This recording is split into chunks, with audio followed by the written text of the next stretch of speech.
looking at a small yellow boat as it draws closer. The sea is calm. You reach the jetty and climb out of the skiff.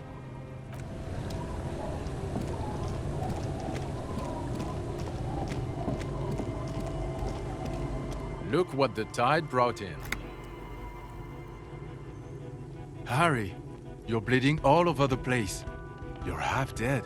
Whatever this is, it is completely unimportant compared to what you've just seen. This is the man with sunglasses from the Whirling in Rags.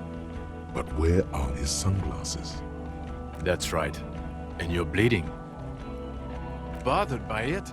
Harry, you look like you need a fucking organ transplant. Fuck it. Let's not get into that. We're not forgetting about anything. Look at you. Hello, I'm Trent Heilerstam. I believe we've met on several occasions. I'm your goddamn partner, Jean Vicomar. And this is your special task force. Or what's left of it. Special Consultant Trent Heilerstam, Patrol Officer Judith Minot. Hi. We've come to scrape what's left of you off the pavement.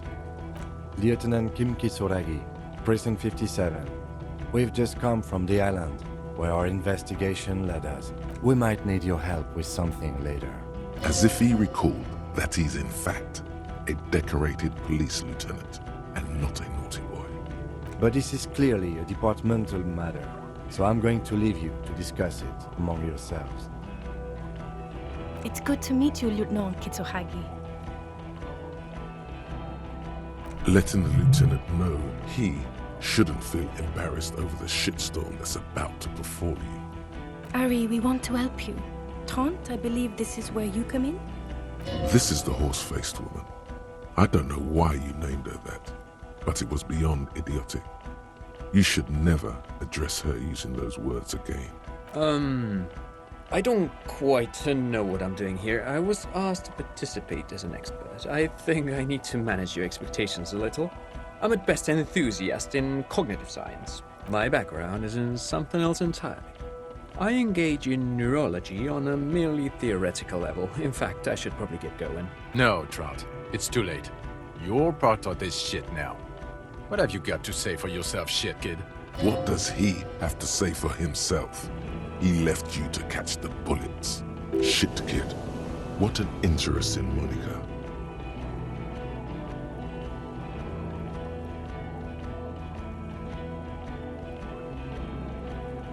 It's okay. I didn't come here to gloat or to fool you. Neither did he, actually.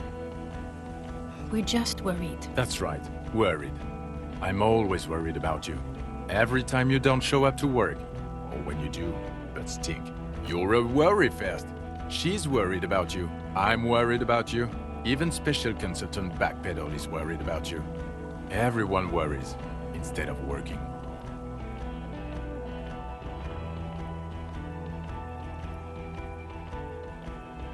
You. Maybe you've deserved it. The cafeteria manager you fucked over told us where you went.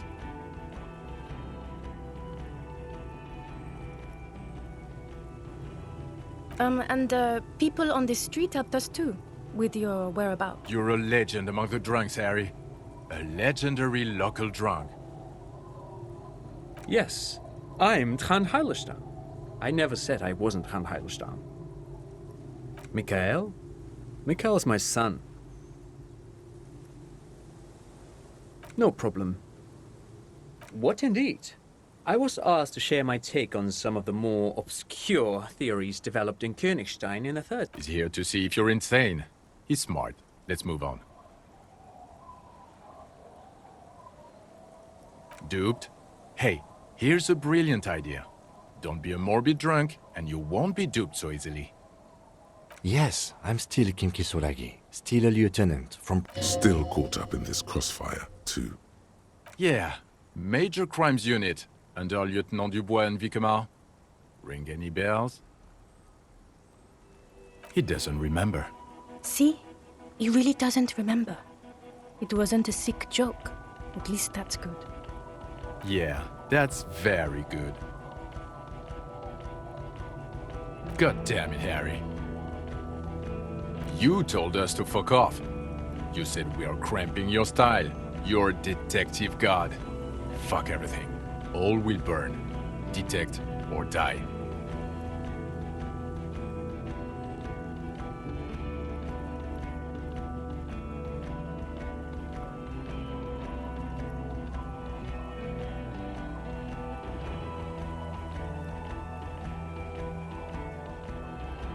Here we go.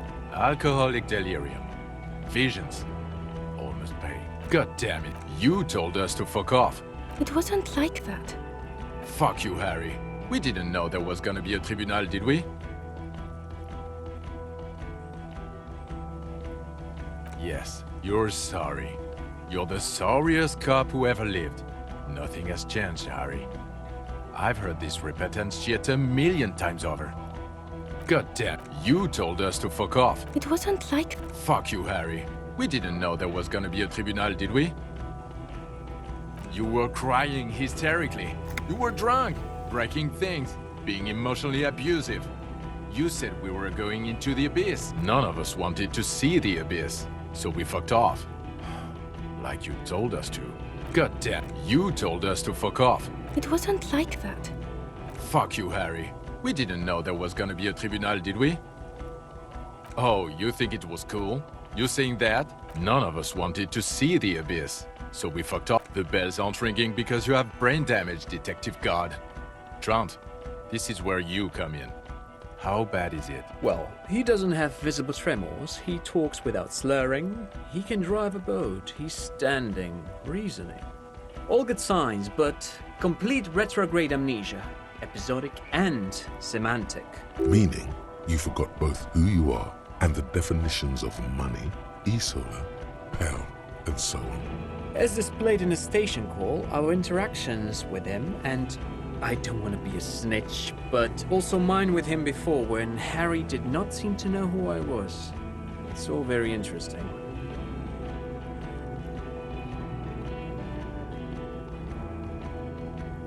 Interesting? Yes, interesting. I have my theories, but I would like to hear Harry's thoughts first. Harry, what do you think happened to you? Neurologically, psychologically, and why not socioeconomically?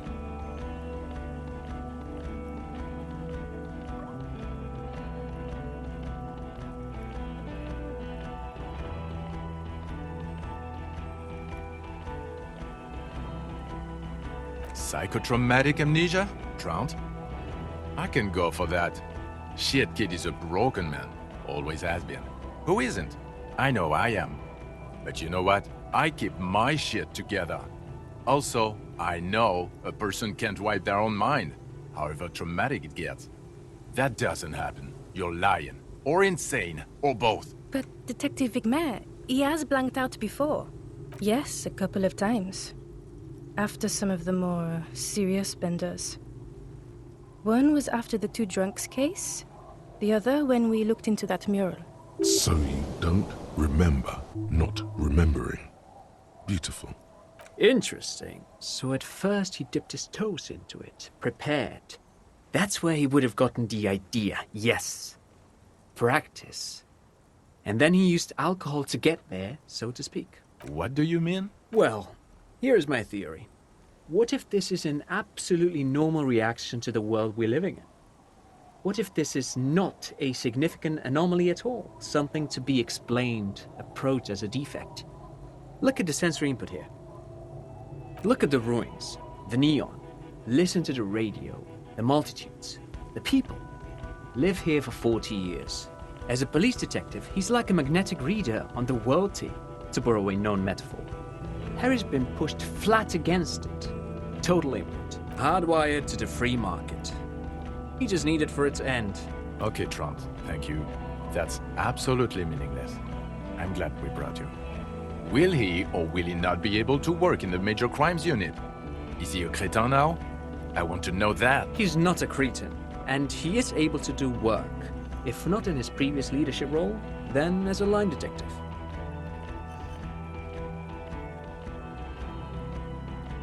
No one even mentioned that. I misphrased my question. It should have been, is he able to put his clothes on and use the potty? Or do we need to get him on the disability pension? No, nothing. Now we're just going to stand here. No, now we discuss that. What the fuck did you do to our motor carriage? Why is it there, Harry?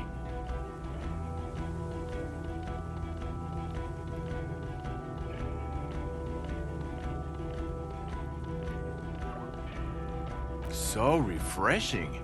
It just admits it. Thank you for your honesty. Thank you for destroying 45,000 real of police property. That's coming out of everyone's payslip. It doesn't matter. Your badge, Harry. Show me your badge.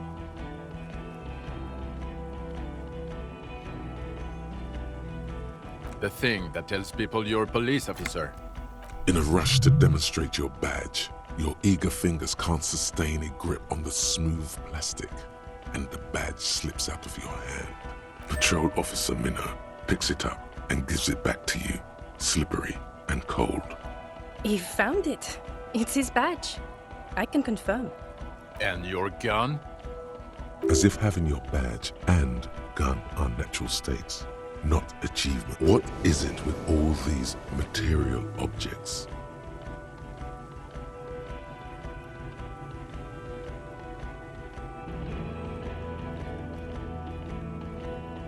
You're drunk, aren't you? You lost your gun and you're drunk. You're a drunk, gunless bum. I can smell it. So you forgot to drink? He's wounded. It's been a long week and he's handled an actual corpse.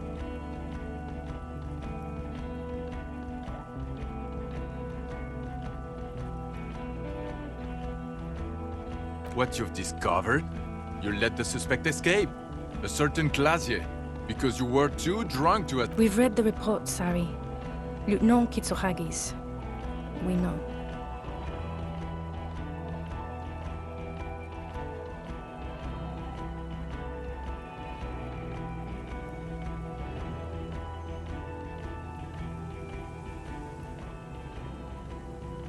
Oh well, if she was nice. I'm not even gonna get into the... or the fact that you're Everard Claire's little peony now, doing I don't know what for him. That's small-time stuff compared to the 6 people who were gunned down. The streets are literally red with blood, Harry. It was He did everything he could. We did everything we could. The company hired unvetted mercenaries. Lieutenant Dubois got between them and the locals. Here comes the cavalry. He did so at considerable risk to his person. Remember, he was shot. We stopped an execution, not a negotiation. The loss of life was minimal compared to what it could have been.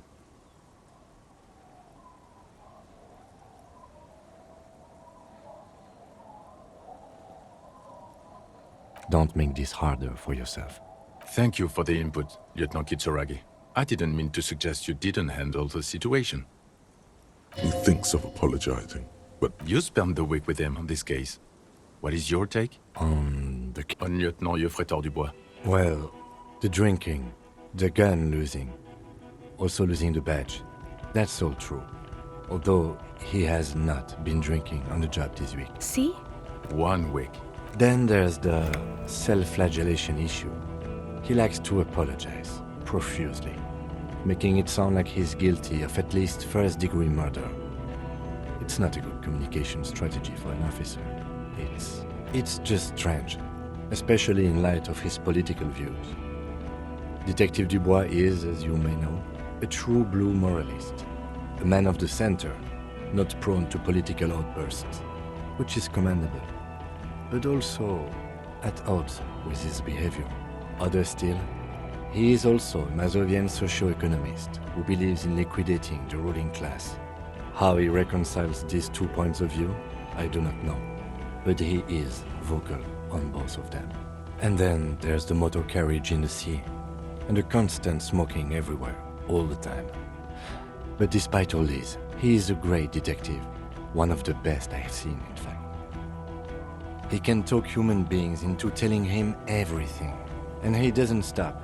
In all the time I've spent with him, he has not once stopped pursuing leads, however far-fetched and tangential. He is tireless, madly driven.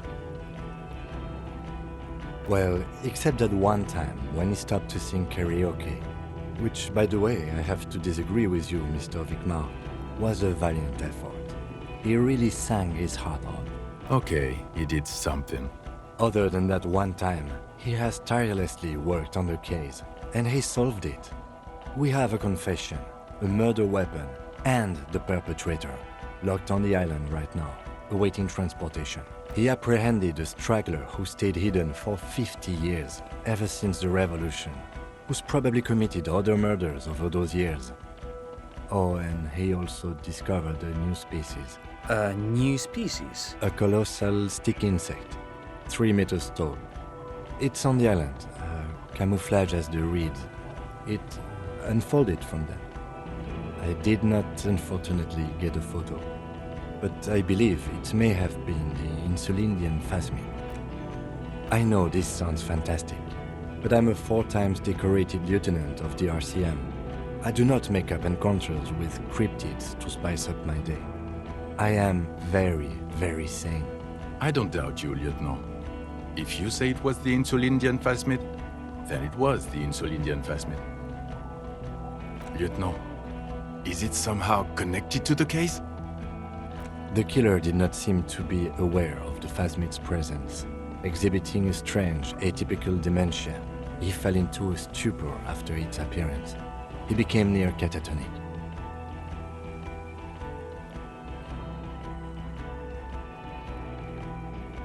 So it is connected. We could order a search. I could get people from EPIS on the island, entomologists, doctors. There must be signs of it in the reeds.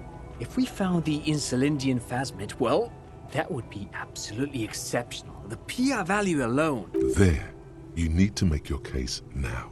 The floor is all yours. He prepared it well.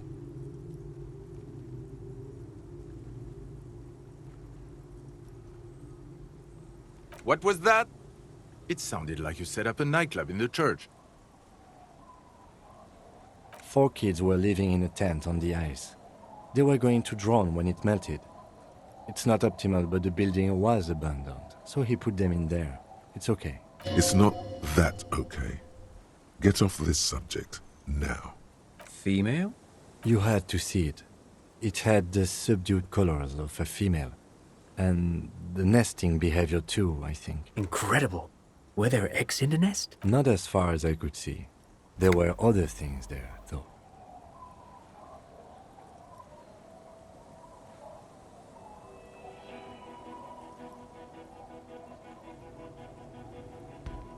Actually, you know, this would indicate it was a male. This is far from anything in my field, but I think such nests are called bowers. They are for attracting mates. Bowers are built by males of the species who can't afford colorful mating displays physically. This one was plain colored. It must be robust if it can move a helmet with its limbs. Yes, but also reed-colored, beige and brown, a little green. Incredible. It's a toughie that you don't have a photo. This would look very, very flashy in the papers. None of it says vigilante murderers to me at all. Great PR. I tried to, but I only got a blur. Ouch. We can still work. Cop discovers new species in there. I know a good guy in La Majeste, but only after he calls. It needs to be white coats and glassware for this fly. We need You're doing good here. Perhaps only for a moment. Quit while you're ahead? Or no? Lilianovich. A revolutionary matronym. The custom started in Grad, where they have patronyms. Krasovich, Lasovich, etc. The revolutionaries saw this as a chauvinist atavism, so they used matronyms, derived from the mothers. This man's mother was Lilian. His Lilian's son, Lilianovich. The custom was overturned after the revolution failed, but not before it made it to Revachol. So, it is what a soldier of the ICM would be called. Thank you, Trout. Thank you for that piece of cultural theory. You said you have a motive? Of course, excuse me, I just thought it was noteworthy. He wasn't quite sure about the straggler before he heard this detail. It must have convinced him.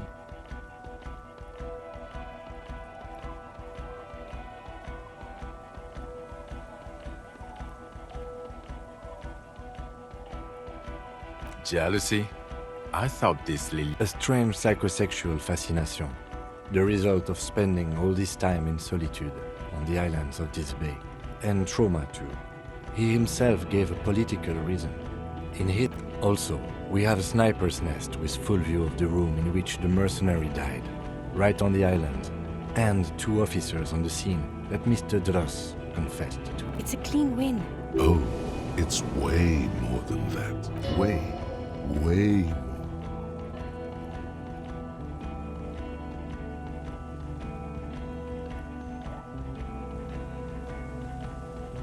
Masterpiece. Get over yourself, Harry. I can still smell the booze on the wind. God damn it. Doesn't it ever leave? It is there. Like in your bones or something. It will pass. In time. This is a conversation for when we are no longer out in the open, in Martinez, where Everard... And eyes, too. Your return from the island. Understood, of course. But a case against Everard would be big. I would prefer not to partake in anything Union-related, for political neutrality. This has to be good stuff for him to backpedal out of it at first mention. Yes. Fallen through a gap in the boardwalk. Drunk. The body was transported to Precinct 41, our morgue. I had Tilbrook and Mullins take care of funeral arrangements and family stuff. You're not the only cop in the world, Harry. This all comes back to us. Still, good work with the missing person, Detective. It's still a point for you. No denying it. I don't know what a doomed commercial area is. Why? That's not... There was a possible witness in there, and it was close to the crime scene. He was just chasing a lead and ended up advising a local shop. Of course. Call it community outreach, right? Dodged the bullet there. For a moment it seemed like you were just wasting time. I don't want to, but you discovered a new species and solved the murder. So I have to. Jude? Anything that ends the trial is okay with me. You haven't been drinking, she thinks. So, maybe this time. Agreed. The public relations potential of this is too valuable to let go. Okay. We have vehicles in the square, and the perpetrator needs to be taken into custody. Let's go. Now you will finally get to know who you are. The man looks westward, impatiently. Who are you? You're a gym teacher, Harry. Well, obviously you're not a gym teacher anymore, but...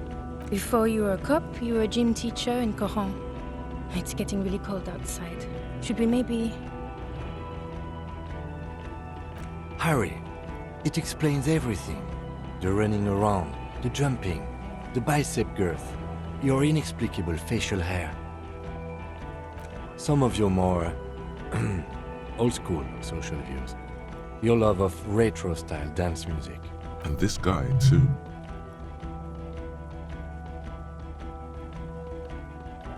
The regular. You found some chick. She inspired you to fight the big fight. Be more than you are. All that. You, every morning, walking from Voyager Road to teach gym. She, leaving for the academy with her spring coat on. The air filled with the smell of smoke and raspberries, and incredible hope. In your 20s or late 20s, you've really let yourself go since then. Yes, you taught gym in Coron. I believed it. The smell of sweat at Coron is just High school. Harry, your goings-on with Kuno, Andre, Acel, the whole thing on the ice. That's why you are so juvie. His smirk suggests barely contained laughter. I knew it. I knew no normal human being can run like that. He's an honest-to-God gym teacher. It's not a mystery. Some chick fucked you over. Also, you were drunk. Dora something. Dora Ingerlund? Yeah, you mentioned her name. Not Dora Dubois. No one is married anymore. This is Revachol. God, I don't know. 6 years ago? She was way before my time. 6 years and you haven't gotten over it. What the hell is wrong with you? No, it was 6. Like ancient. It's an old man thing. 2 old years equals 1 normal year. That and Dora Ingerlund really tore you a new one. A big one. Incredibly bangable. She was extremely fuckable, Harry. Gorgeous. A gorgeous bourgeois woman. Wayfish. Like a Welkin, basically. Snow Welkin. Blonde Welkin. Heartbreak Welkin. I've only seen a picture, but it's obvious you formed a real spiritual connection with how pretty she was. One you never recuperated from. Look, the sun is about to go down. It's time to go. I think she taught in the Académie des Arts, east of the river. Way east. Hard to say which came first, the middle-class chick or the drink. Egg and the chicken kind of thing. My point is, you need to see a psychiatrist about this shit. Not a psychologist. Several degrees harder. Is there something harder than a psychiatrist? A forensic psychiatrist? Go talk to that. Us? We're the bloody murder state. That's not true. Jamrock is too big for one precinct. You are just understaffed. And everyone respects the 41st. You have Captain Price. Thank you, Lieutenant. You're being kind. It is an understaffed station and the district is too big, which is why we need to... Get back to it. We left Torsen and McLean to run the Sea Wing. It's not good. Mac the Torso Torsen and Chester McLean. They're not fit to run a wing. Believe me. Things are shaky as it is. They are damn iconic, though. Torsen and McLean. Yeah, not like us. Two clinically depressed old men. Where's the contrast here? We're garbage. God. There are 4 wings, Harry. A, B, C, and D. We're in C. It's made of losers and clock punchers. You and I... There's also a lot of outside help involved, not only... He's anything but a loser. Although he would like to be seen as one. It's cooler that way. Ptolemy Price? He's the son of the old Price, one of... He's one of the most highly regarded men in the force. You're lucky. Somewhere under the curved roof of a former silk factory, shaped like a ladybird with 2 chimneys. Police captain, they speak of change. The city.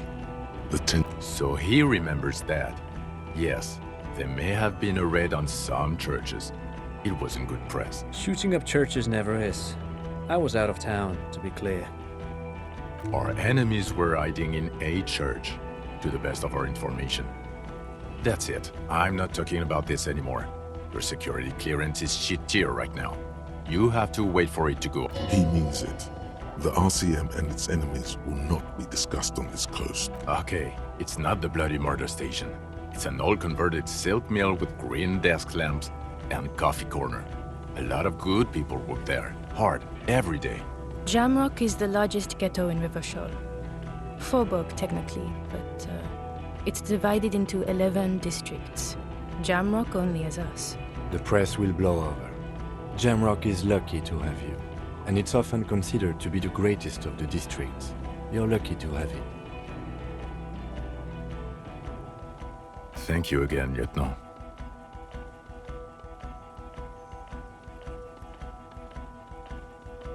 Who is Lena? She lives at 1113 Tabernacle Road. Tabernacle? It's on the way over. Near where you live on Perdition. Fine, if we're gonna drop you off anyway. She and her husband were conducting the search for the Phasmid. It's their discovery, in part. They should know as soon as possible. Even... She is going to be over the moon.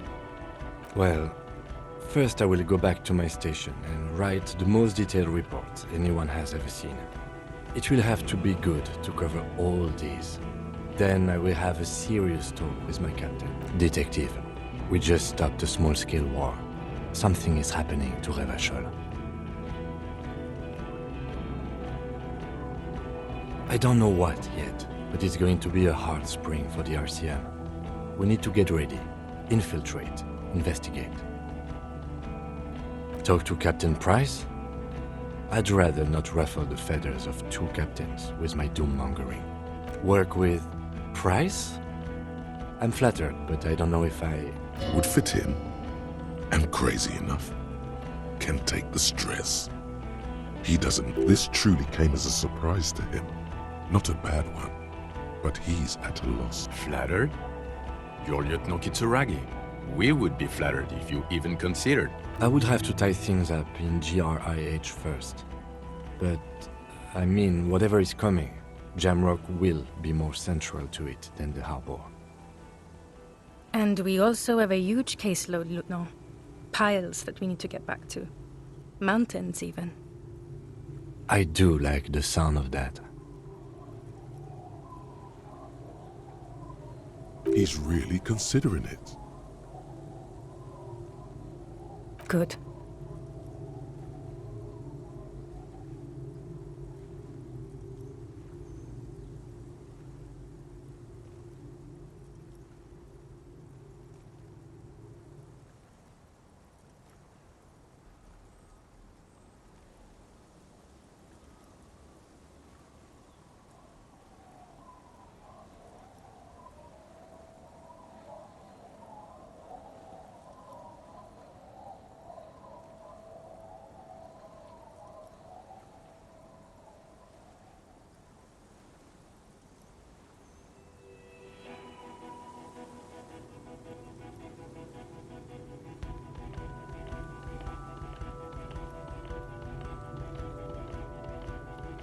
Fuck it, let's go. Tron brought his motor carriage. It's a 20-minute drive to Jamrock. Under the noonday sky, the great district hums. A chessboard of wooden houses, 80,000 living souls, and chimney stacks. Fire traps as far as the eye can see. From Main Street to Precinct 41, to Boogie Street, forking into the snow-swept horizon. You close your eyes and hear the dogs bark. A lone woman sits by a factory window, dreaming of meteorite strikes. On Rue de Saint-Jérôme, a square bullet slides into a square-shaped chamber. In Old South, a man without eyelids smiles. Spring has come. It's time. Dawson? Yes. McLean? Yes. Heidelstein? No. Vicmair? Yes. Dubois? Of course. Really? Nix Gottlieb looks up from the list. I hear he's unstable. You say that like it's a bad thing. Captain Potomny Price gestures with a ballpoint pen. It's dim in the office, and the curtains are drawn. Harry's our man. He'll pull through. When he does, he'll side with the RCM. Understood. Gottlieb returns to the list. Minot? Of course. Wonderful. Then can we please just go back to Jamrock now?